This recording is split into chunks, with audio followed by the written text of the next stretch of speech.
Assalamualaikum warahmatullahi wabarakatuh. Saya Dian Silva Rahmalia dari kelas Kimia A. Di sini saya akan menyampaikan resume saya mengenai bab kinetika kimia. Kinetika kimia membahas tentang seberapa cepatnya reaksi itu dapat berlangsung. Sedangkan termodinamika membahas tentang apakah reaksi dapat berlangsung atau tidak. Reaksi kimia dapat berlangsung lambat dan juga dapat berlangsung dengan sangat cepat.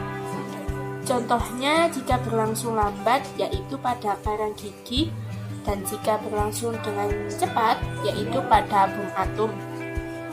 Selain cepat, bom atom mempunyai energi yang sangat besar dan daya rusak yang sangat berbahaya. Untuk mengukur seberapa cepat reaksi dapat berlangsung dalam satuan waktu disebut laju reaksi. Laju reaksi dinyatakan dengan perubahan konsentrasi tiap satuan waktu. Pada laju reaksi, reaktan bernilai negatif, sedangkan produk bernilai positif. Adapun faktor yang mempengaruhi kecepatan laju yaitu luas kontak, konsentrasi reaktan, suhu reaksi, dan adanya katalis. Yang pertama, luas kontak. Luas kontak yang dimaksud adalah kontak reaktan, yaitu semakin besar luas kontak, maka reaksi akan berlangsung lebih cepat. Yang kedua yaitu konsentrasi reaktan. Semakin tinggi konsentrasi, maka peluang untuk pertumbuhan semakin besar, sehingga reaksi semakin banyak atau cepat. Yang ketiga yaitu suhu reaksi.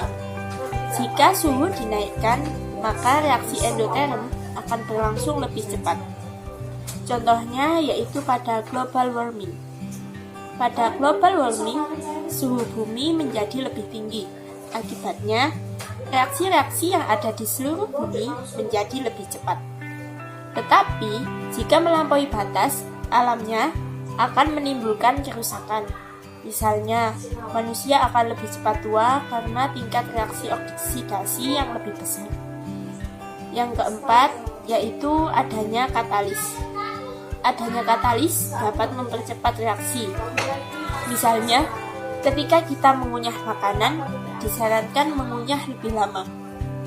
Hal ini memicu enzim amilase yang akan diproduksi oleh air liur.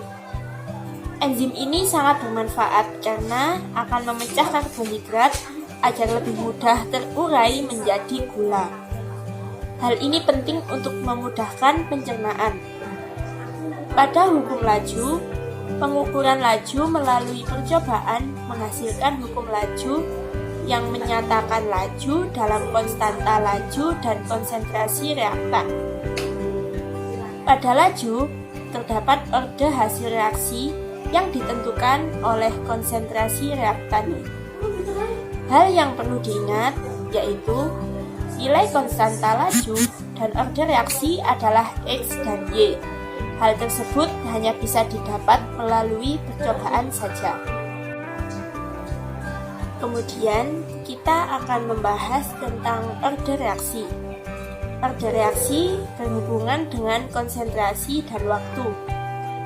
Dimulai dari orde 0. Suatu reaksi disebut orde 0 jika perubahan konsentrasi reaktan tidak mempengaruhi laju. Persamaan laju orde 0 contohnya adalah reaksi A membentuk produk, kemudian lajunya dituliskan bahwa persamaan tersebut adalah untuk semua orde. Pada orde 0, laju bisa dituliskan sebagai konstanta laju dikali konsentrasi A dan pangkatnya sama dengan 0.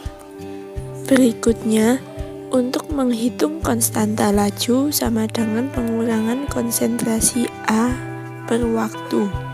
Pada orde 0, nilai itu adalah konstan. Satuan untuk nilai K pada kebersamaan orde 0 sama dengan molar per detik, sehingga hasil yang diperoleh yaitu molar detik pangkat -1. Kemudian, waktu paruh dari orde 0.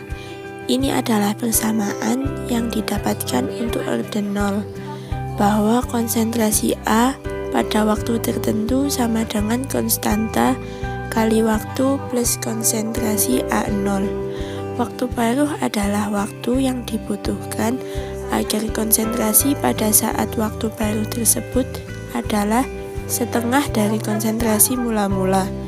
Nilai ini dimasukkan ke dalam rumus sebelumnya akan didapatkan waktu paruh dari orde 0 sama dengan konsentrasi A0 per 2 kali K. Untuk reaksi orde 1, contohnya adalah A membentuk produk sehingga laju sama dengan negatif delta konsentrasi A per delta T. Waktu paruh dari reaksi orde 1 dari hukum laju, kita dapatkan bahwa konsentrasi A per A0 sama dengan min KT, atau T sama dengan 1 per K ln konsentrasi A0 per A. Waktu paruh pada orde 1 tidak pernah bergantung pada konsentrasi reaktan dan besarnya selalu konstan, karena nilainya berbanding terbalik dengan konstanta laju. Selanjutnya yaitu reaksi orde 2 di mana A menjadi produk dan lajunya minus delta konsentrasi A per waktu. Konstanta laju untuk orde 2 adalah pangkat 2. Dengan menggunakan kalkulus maka akan didapatkan 1 per konsentrasi A sama dengan 1 per konsentrasi A0 plus konstanta kali T.